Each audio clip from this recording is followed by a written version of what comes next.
Today's conversation is with Madeleine Nuebel, a first responder from DeKalb County, Georgia.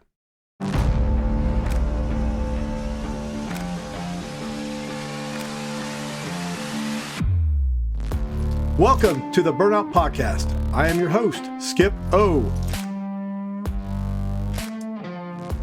This episode is brought to you by mypodcast.media. Let me talk to you a little bit more about mypodcast.media. I tell you, when I got started in this, I thought I would never do a podcast until I started telling the creator of the organization my thoughts. And he took me from kindergarten to high school to college podcasting. Not that I'm there yet, but as far as for interviews, he guides me through, coaches me through interviews, different types of styles, questions I can ask.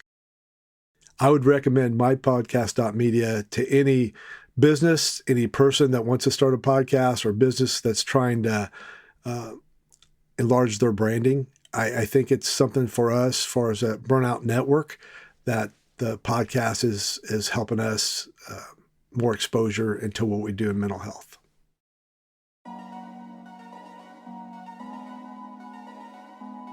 Madeleine Nuebel is an EMS clinician in Metro Atlanta and a graduate of Rollins School of Public Health at Emory University with a focus on behavioral, social, and health education sciences. She's completed her research regarding perceived mental health barriers for providers in the Metro Atlanta area and is working to increase overall health access for citizens of DeKalb County. Could you give us a little background about yourself? This was some bullet points, and then we'll get started with the show and questions. So my name is Madeleine Nuebel. I work for DeKalb County Fire Rescue in Metro Atlanta, Georgia. I've been with DeKalb for about 8 months, but I've been in EMS specifically for about 6 years. I started my EMS journey as an undergraduate at Emory University. I was a volunteer EMT on a non-transport volunteer, like undergraduate student service. And then I've moved through the private EMS world and now into the fire-based EMS world. So my current position at DeKalb, I work as a program developer for the Mobile Integrated Health Program. So I'm working with a team to develop a mobile integrated health unit to service the people of DeKalb County. Wow. Sounds like you're a very smart person. Thank you. A friend of yours said, if somebody was going to work on me, this is the person I'd want to work on me. Really? That's good to hear. Yeah. Just FYI, that's a little tidbit. And I like to hear that. I know what she means. Yeah. Because even though all the medics that I worked with or people, there's some medics that everybody could do the job, but there's some medics that I felt more comfortable with. Yeah, absolutely. Well, that's a huge compliment. I really appreciate it. Well, good. Well, tell us, let's go back a little bit. When you were growing up, what kind of instilled that you wanted to do something like this? Did you have family members or friends or anything like that? So I grew up in West Central Illinois, so very rural farming community. My dad works in farming and my mom is a labor and delivery nurse. So I always grew up like around healthcare to a point. I have some other family members that are in the healthcare field, so I knew that I was interested in healthcare. I got into Emory University in Atlanta as an undergraduate, and I was gung-ho that I wanted to do like bio and chem double major. I wanted to go to medical school. I wanted to do this, that, and third, and I got my world rocked. Emory is far different than my upbringing in private, teeny tiny Catholic school in the middle of West Central Illinois. So it was a big, one, a culture shock, two, a huge population change. I come from a town of less than 1,000 people originally. To Atlanta, which is this massive metro area. So when I came to Atlanta, I kind of got my world rocked with classes, and my mom at the time was battling breast cancer. She's since in remission and doing wonderfully, but moved 1,000 miles away, and mom was battling breast cancer and school and everything. And so there was a lot going on. But one of kind of the shining lights in my first year in Atlanta, this big transitional year, was a program called Emory EMS. So Emory EMS is a first responding agency that's student run and completely volunteer through Emory University. So it's a way that you get they train all of their people to AEMT level. So student run, that means completely the students there run the EMS program? Yes, completely. So all of the providers are students.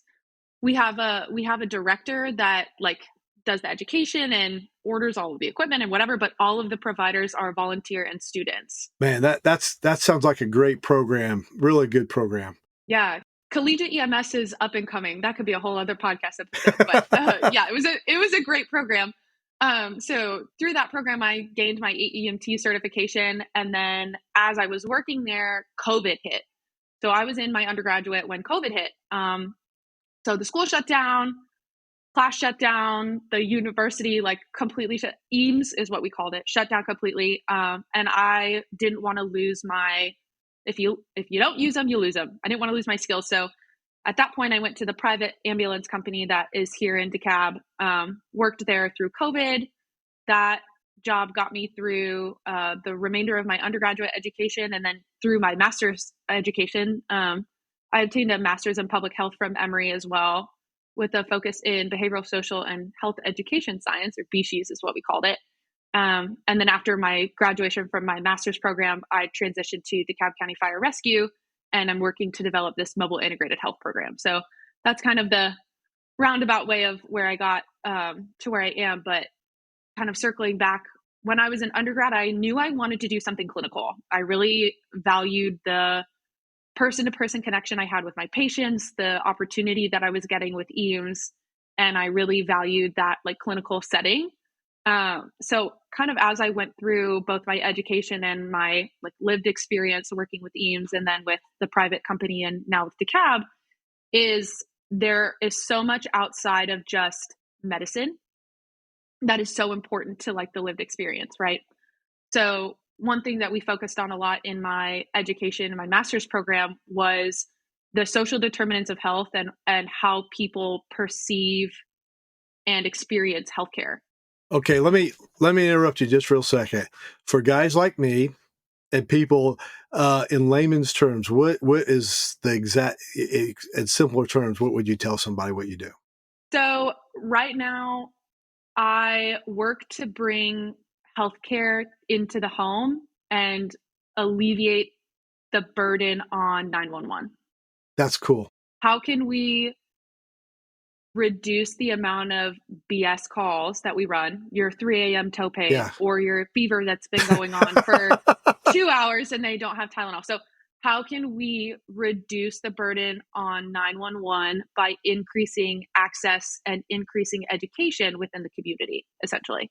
No, that makes a lot of sense. I tell you, that toe pain, it's funny when somebody says I've been feeling sick all day and they decide to call you at 2:00 in the morning because it just got too much. Well, do you feel different from 2:00 in the afternoon till now? No. I said, okay. So how's that? So you're doing that. How's that working out far as where you're at now? How's that blossoming? So with the mobile integrated health program, our program specifically is still in its infancy. So what we've been doing is looking at other programs in the metro Atlanta area and kind of cherry picking ideas. So Clayton County really focuses on mental health and responds to all mental health calls and gives people who are experiencing behavioral health crises or a mental health episode, they give them resources that are different than just the emergency department, right? Because if you respond to a behavioral health call, a lot of the times those people don't need an ER. They need access to a psychiatrist, or they need access to a primary care doctor, or they've been out of their medication and can't get refilled for this, that, or whatever reason, right? So what a mobile integrated health unit would do, ideally, and what it does in other areas is connects those patients with resources that are outside of 911 and the emergency room to provide more appropriate care. I tell you, we got something. In fact, I was working with Turning Point Madison County, and I had in my own car. So I go to the ERs if somebody overdosed or if there's a suicide attempt. And then 2 days later, when they go home, we go check on them, go to their house and check on them. Right. And then we have a 1-800 or a number, 24-hour line they can call to get help for those outside resources if they think they're. So it sounds like from here to a lot of other places, it's kind of starting out, and that's what everybody's starting to do. Do you see that around in your area and who you talk to? Absolutely. Absolutely. So off the top of my head, I can think of 2 counties that have mobile integrated health programs that focus or have a focus on mental health crises. So the first one that comes to my head is Coweta County in Georgia. So it's south of Atlanta, kind of in between, like on your way to Alabama. So it's on the western edge of the state. So Coweta and the Coweta Cares Unit responds to every behavioral health crisis or mental health crisis coded call in the county.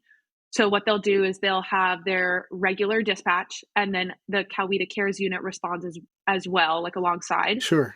If they arrive on scene and that patient is not a danger to themselves or not in an acute crisis where they might need like sedation or anything of that manner, and is stable in regards to vitals, and they're not, like, their physical exam looks fine and they would benefit from something outside of the emergency department, the Coweta County Cares Unit takes that patient to, they have a couple different programs. So there's a program there called Pathways, which is a behavioral health like institution.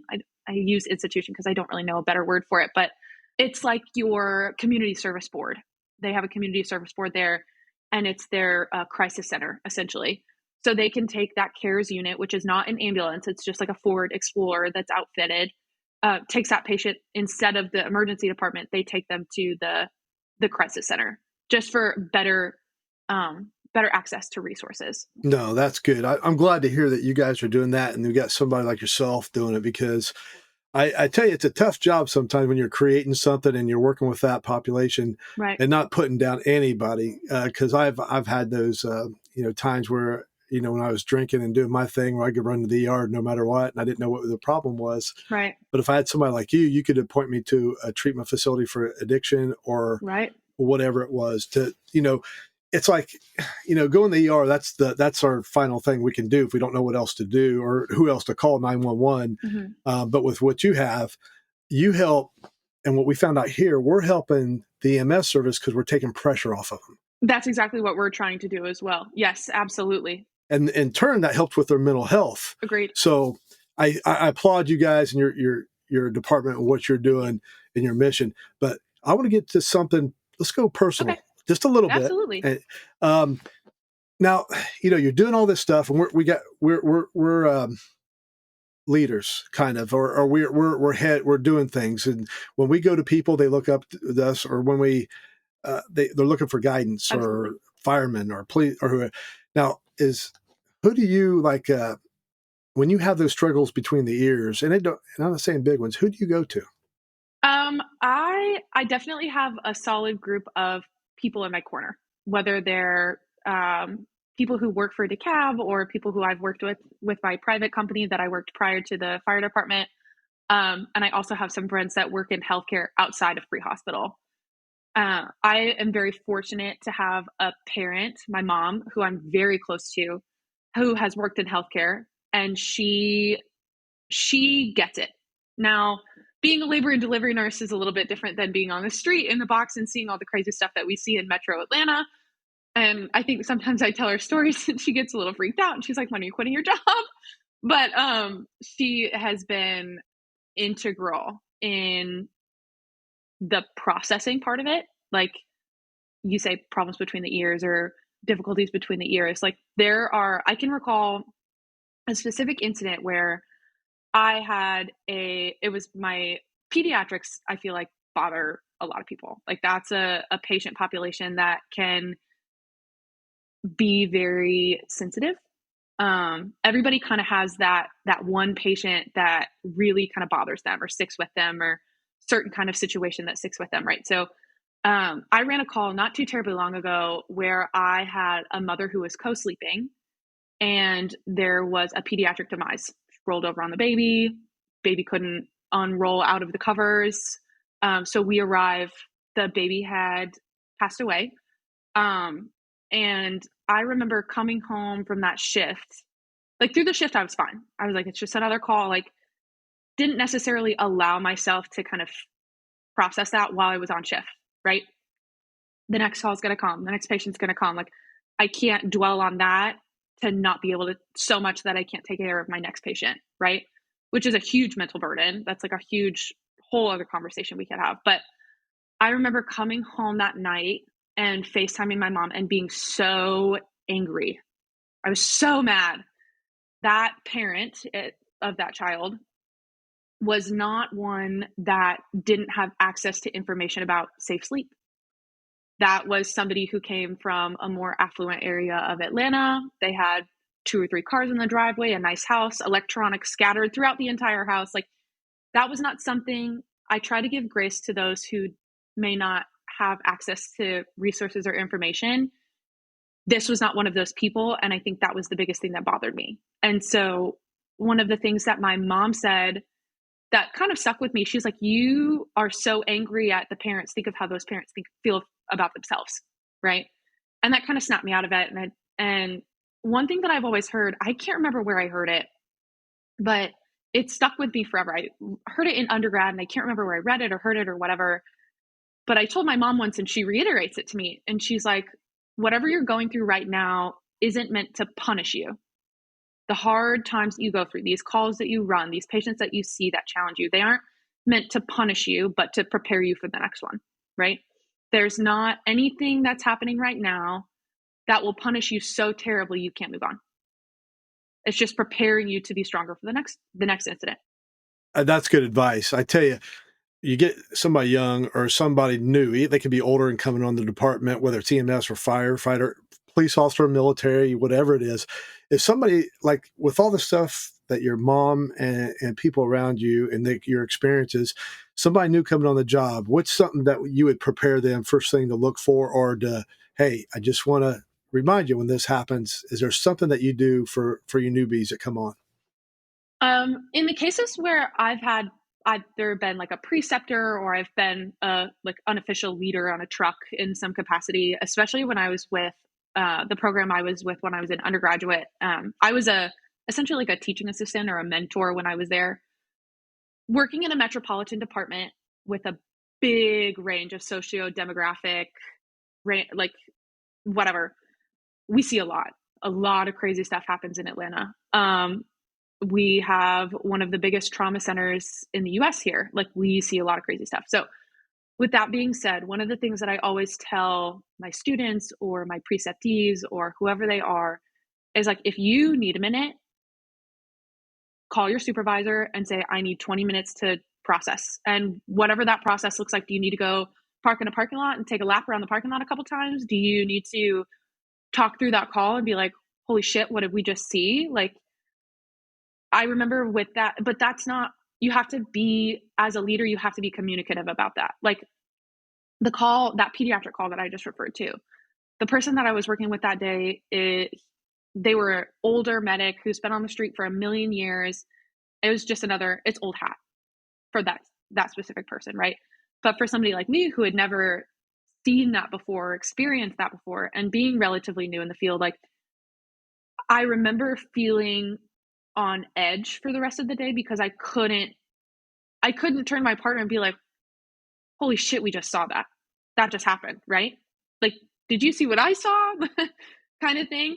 And so I think starting a shift by opening up the floor, especially when it's a newer provider, somebody in training, if you are a leader on your truck or like that unofficial leader, FTO or what have you, or in the fire service, if you're a senior firefighter or a driver, whatever, opening up the floor to be like, hey, like, we're going to see some crazy stuff.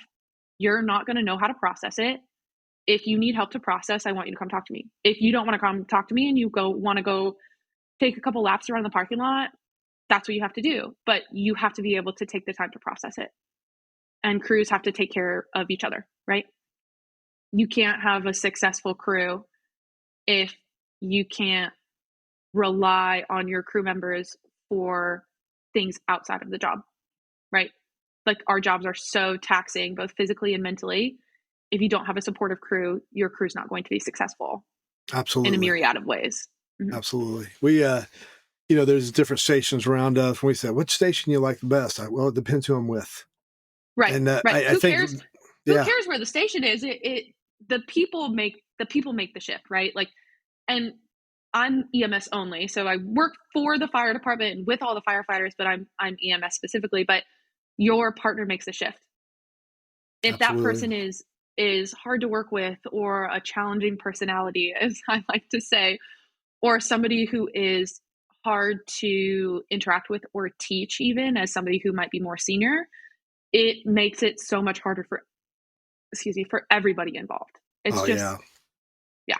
I tell you, that's true, because it makes the shift goes a lot longer. On scene, you feel a little tension, and a lot of time it might not be them, it might be me. I mean, and I got to look where I got to be open minded, especially later on. I had to be open minded about the new stuff that was coming on. I was always open. When a medic tells me to do something, guess what? I'm going to do it, because I don't know what I'm doing. I'm going to do it, right?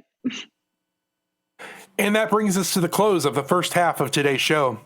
Now, my name is Shawn, and I want to take you for your mental health moment for the show. So today I want to talk to you a little bit about meditation, mindfulness meditation. And really what that means, don't let it spook you out. It's not woo-woo. But what that really means is we're going to talk about how to become very intentional and very focused when we need to the most.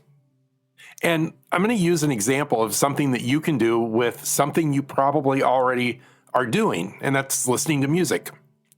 So if you sit down in a nice, quiet environment, put on your earbuds or your headphones, whatever you have, turn out the lights if you can, and put on that music, even for 5 minutes. And I want you to focus in on one instrument, one element of that music. So in this case, it may be the hits of those snare drums for me. And I listen to those, and I hear every single one of them. And I want to really imagine that there are no other instruments around that. I just hear the snares, and I hear every time the drumstick cracks on it, I can hear the snares underneath rattle. And I follow that through the song. What this does is this helps us practice focusing on minute details and staying focused. So the next time you're having that day, that run, and you just need to get away from it and recenter, reground yourself, you will have practiced the art of tuning in and focusing on your body and what you're experiencing. You will use that skill without even realizing you're using it. And you'll be able to really get detailed about what's going on in your emotional self, what's going on in your physical self, so that you can take the time you need to stay mentally healthy. All right, that's your mental health moment for today. Back to you, Skip. There where you work at, it doesn't, whether you see a lot of EMS firefighters, you probably work with the police department at different kind of scenes too.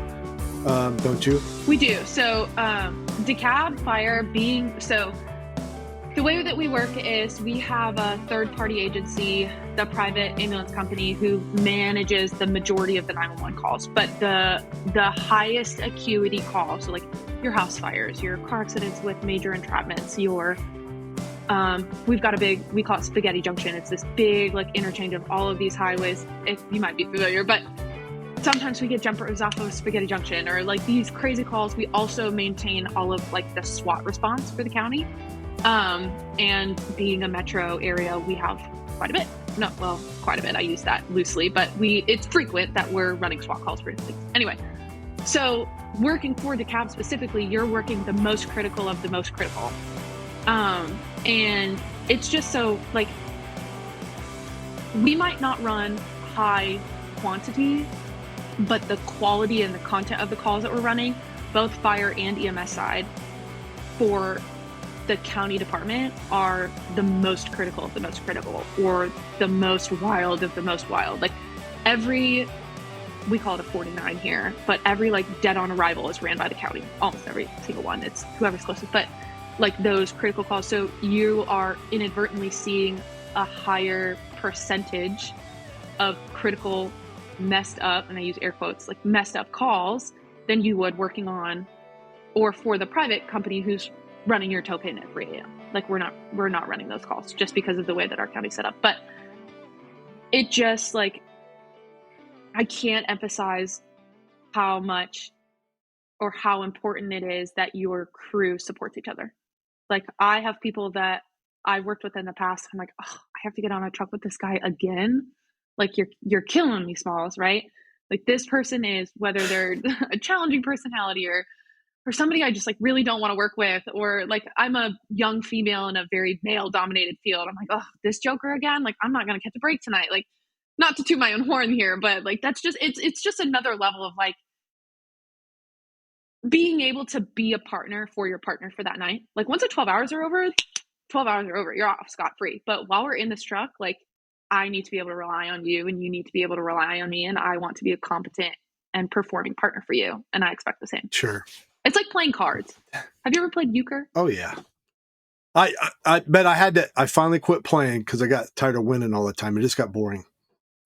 Oh, it must be hard to be you. It's hard to be Skip. But I remember growing up and my mom's like, you always have to be able to rely on your partner for a trick.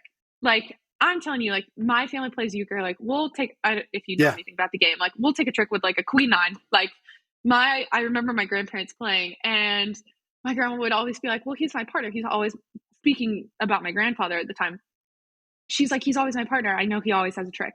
He always has a trick up his sleeve. Always.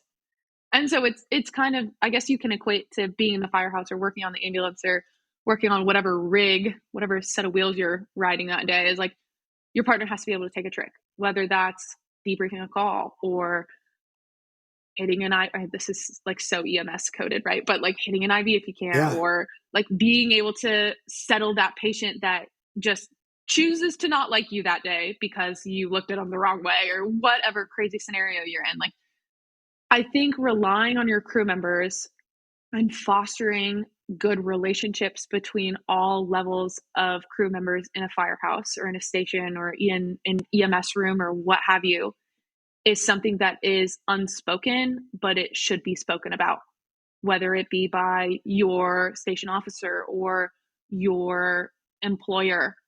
I think there's a big gap in kind of perceived support by an employer. Sure. Across the board in all EMS agencies. I'm not speaking just to Cab Fire. Like it's across the board. It's like that everywhere. Just like the admin, they're always thinking, well, we're not getting supported. And it doesn't matter what fire department or police department. And a lot of people think they might give you support and several people might not too. I think if you got policies and procedures, good solid ones in place, especially leaning to peer support and letting all first responders or all EMS personnel, but also remembering the young ladies coming on, like you said, I remember I came on, we had one woman that was on the department. She's a first paramedic that was on the department. But she was one of those, she could make me get embarrassed. It wasn't, I didn't try because I was a new person coming on, but you gotta be, I think when you're with somebody, you gotta be able to be relaxed and trust them and not so much thick skin. You gotta be able to joke about yourself, but at the other hand, you have you got boundaries too. And I get that. Yeah. There's a delicate balance between having thick skin and I feel like there's a different way that I can speak on this as like a young female versus what you might be able to, but there's a delicate balance between having a thick skin and being intolerable, right? Because I can hang with the rest of them. Don't get it twisted. Like I pride myself on being witty. Well, I don't doubt that. I would not try to trade out with you. I think you'd beat me. Oh yeah. Yeah. I can throw some comments right back at you. However, I be the first to say like, we're joking, but I'm just throwing it back at you. I'm just giving you a rise. Like, I'm not trying to like, if there's anything ever serious, you can come to me and talk about it. And there's a time to be serious and a time to have thick skin. Absolutely. And I think establishing those boundaries in your station or with your crew members or with your partner or whatever community you're working in, and I use community as kind of like a catch-all term. Sure. Is imperative. Absolutely imperative. What would you tell a young person, especially young lady coming on? How do you tell your crew or how you let the environment around you know what are your boundaries? What are you joking around? Or do you just do you let them do something wrong and then confront them? Right. Or do you come out and tell them at first, hey, I appreciate everybody helping, but there's certain things that I don't want to go to.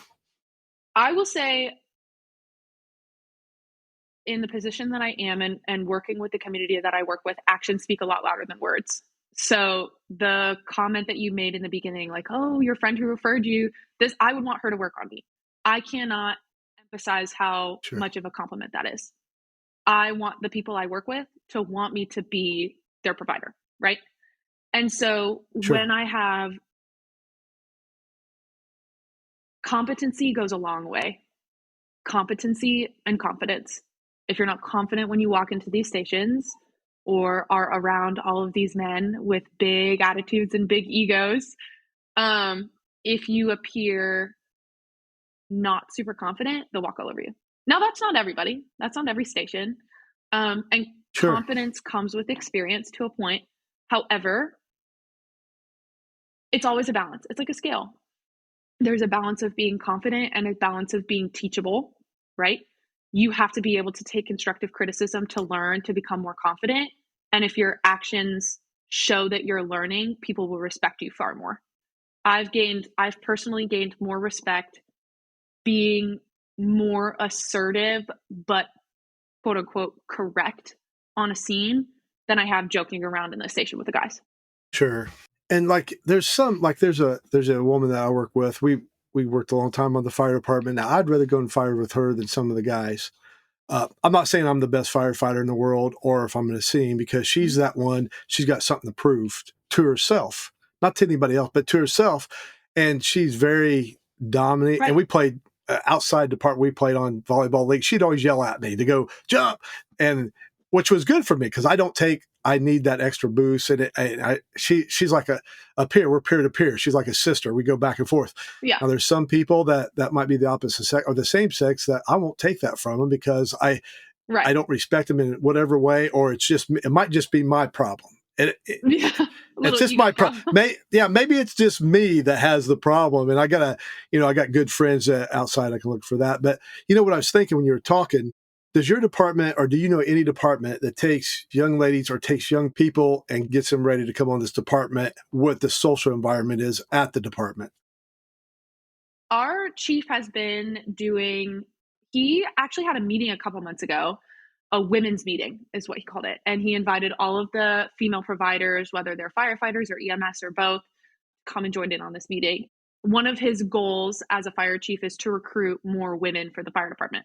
We're male dominated, and one of the things that our chief wants to do is increase the amount of women that apply and complete the fire service.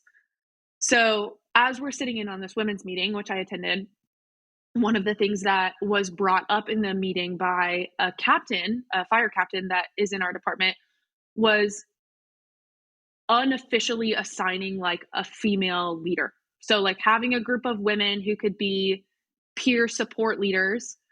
Like whenever these young women graduate the fire service or graduate EMT school or what have it, this is a list of telephone numbers. These are where these people work. They know that they're county appointed leaders for these young women or young people or whatever. And like, we are to expect these phone calls and expect these text messages and so on and so forth. So the captain that I'm speaking of, she brought up the idea of like how different it is to be a female in the firehouse versus being a male. You're on a fire for 5.5 hours and you're on your menstrual cycle. Like, what do you do? How do you wear your hair under your helmet? How do you shower if there's not super great shower facilities in your old stations? Like, what do you do? And this is stuff that like men don't think about this. Like, I don't think, Skip, that you care how you do your hair every day to make sure that fits under your helmet. Well, why would you say that? It's because I have no hair? I don't know. I mean, I'm looking at some luscious locks over here, but it was one of the things where I think I can speak to my own department, and I can only hope that other departments in the area they're making actionable changes and taking steps to support the people that they're trying to recruit, right? Because women can be just as great of firefighters as men can be. Like, we're not like this verbiage that women can't perform at the job, because they can, right? Absolutely. My little feminist rant for the day, but it's good to see that departments are making steps in the right direction to support their workforce, whether it be peer-to-peer support or mental health care support, or better insurance policy, or more time off, or a pay raise, or whatever that looks like. Departments are at least I can speak for my own, and I hope to see it other places. Departments are taking steps to support their people in maybe more diverse ways or just better overall. I hired on them back in 1988, and then through the years, I've seen a change. And like any change, sometimes whatever it is, it's like turning a big ship around. It takes a little while. Yep. It gets turned around. It just takes a while, and it takes somebody to make that change or be that point person or to speak out or speak up. Right. I think sounds like you're one of them now, and you're going to be one of them for a long time. I hope to be. Yeah. Well, I think it's good too. When I feel comfortable talking to you about these things, I think you got to talk about those uncomfortable things. And then once you talk about it, then it's more comfortable to talk about the next time. It's like, I don't understand what you just told me. I don't think about that because it's not my physicality it doesn't affect you. No, it doesn't. There's other things that might affect me at a fire scene being there long, but it's not that. Now, what I do relate with we got the same emotions. And that's what I find out where I can relate with somebody. We got the same emotions, and how a scene is going to affect one person or the other. Right. But I like how you presented that and how you present yourself. You're very easy to talk to. Thank you. You've proven yourself right now. In the 5 minutes I just talked to you, I knew I could take direction from you. That's just how I see somebody. It's the tone of voice, the laughter, then the seriousness you got to get to when you're there working a code, or when you're there at a fire scene, or you're there at a shooting, stabbing, when to get serious, and then you know what you got to do. So, Absolutely. Well, I applaud you for what you've done and everything that you do. Thank you. I always ask our guests on here, there is somebody out there that's lost, whether it's a woman or a man, military, police officer, that they really don't know what to do. And example, right before the show, what the conversation I had with a firefighter that was struggling, needed guidance, needed help. What are you going to tell that person? They're going to call you and say, Madeleine, I need help. I don't know what to do. Could you help me? I will say this is one place where I don't feel as though I am strong in, actually. Being a newer employee in my department, I'm still learning what my resources are, what's available to me, both be it like peer support or what's covered by your insurance or what's available that's sponsored by the county. So with that being said, I know who to direct them to. If somebody is in such dire need of support that is beyond my capability, I at least know who to send them to. So this is actually something that when I was getting my master's degree, and I was in this class, it was called qualitative research methods. So what we did is the professor required us to do a kind of like a miniature research paper. We had to do interviews of a population that you are not necessarily a part of, but that you are adjacent to. I'm like, okay, so I'm thinking. I'm like, what in the hell? Who am I going to interview? And then I was like, and funny story, sidebar.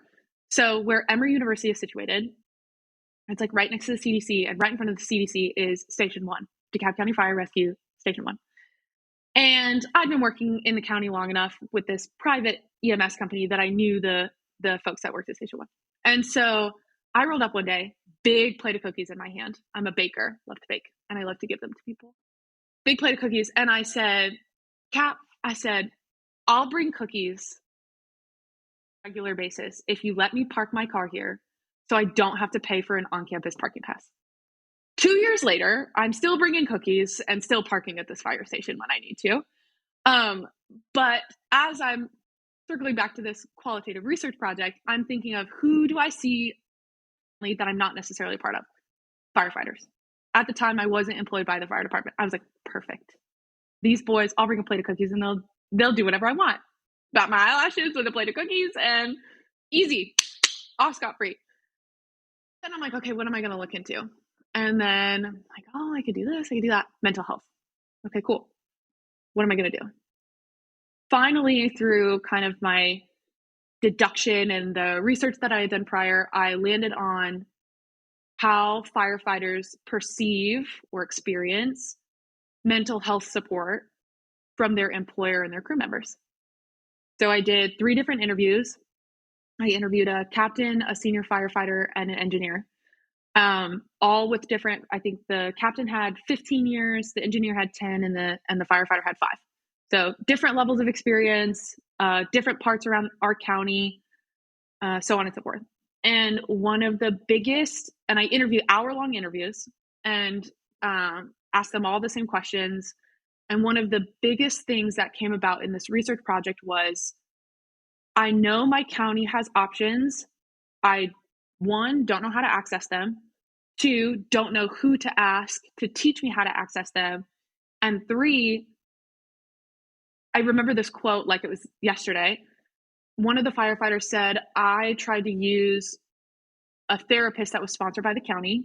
He's like, I was sitting in that therapy session and it felt like that therapist was checking off a Groupon. He's like, they didn't care. This therapist did not specialize in first responder, like behavior PTSD experience. It was just he's like, it felt like it was just some therapist off the side of the road. So even though these counties or these jurisdictions or these employers are trying to increase access, what does that access look like? Sure. When we talk about mental health, frequency of access or quantity of access is just as important as quality. Don't bring in somebody who doesn't know jack about working in healthcare or seeing all of these traumatic things without. Yeah.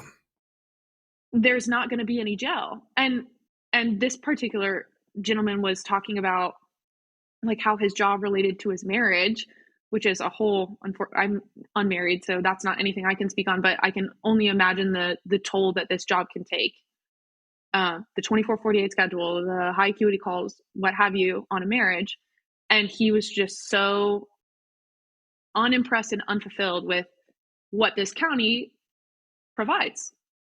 And so I think it's important that counties are providing quality resources versus just quantity of resources. Absolutely. When I was the president of Worldwide Peer Support, we'd vet the companies. I'd go fly out to California and we'd walk through the treatment facilities.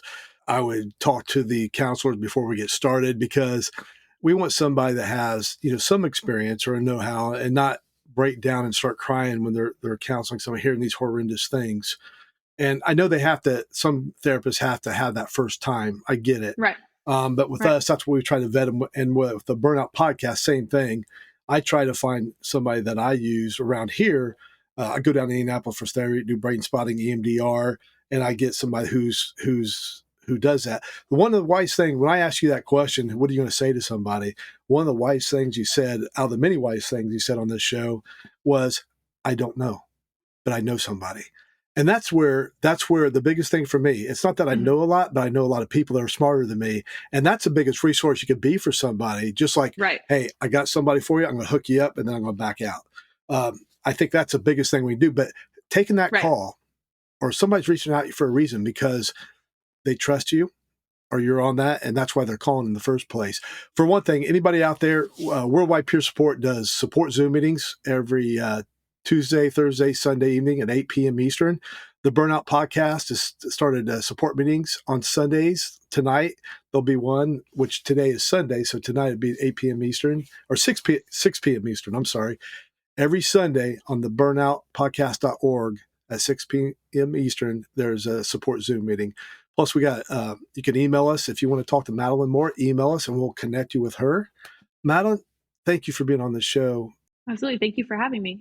Is there a quote, a scripture, or something when you're struggling that kind of resonates in your mind when you're going through some tough times? Do you have one of those? I think I always circle back to the one I mentioned earlier that I told my mom a million years ago, and she really reiterates it to me. What you're going through is not meant to punish you. The things that you see are not meant to punish you, but to prepare you for the next. So that's something that I think back on in regards to a lot of things, whether it be a job hunt or something at work or a patient or something that happens in life or whatever. Like, this hard time is not meant to punish, but to prepare. And the only way to get through it or to be better for the next time is to prepare. Right. Absolutely. And so I think that's probably, I think that quote specifically goes through my head like 87 times a day. This is not meant to punish, but to prepare. Yeah. This is not meant to punish, but to prepare. It's definitely something that has gotten me through some through some tough times for sure. That's good. That's a good quote. And it reminds me of this other big book that I read once in a while. It says the trials and tribulations of the day gives you more endurance for tomorrow. That's a good, your mom's sounds like she's a very wise person, and I applaud her for being a survivor of breast cancer. My wife had breast cancer this year, and she's a survivor, and she's cancer free now. So when you said that, a couple of things you said through the show I can relate with you. So again, I appreciate you being on the show and your heart, and just want to let everybody know, when you go home tonight, shut your phones off, shut your scanners off, and get some sleep. Thank you.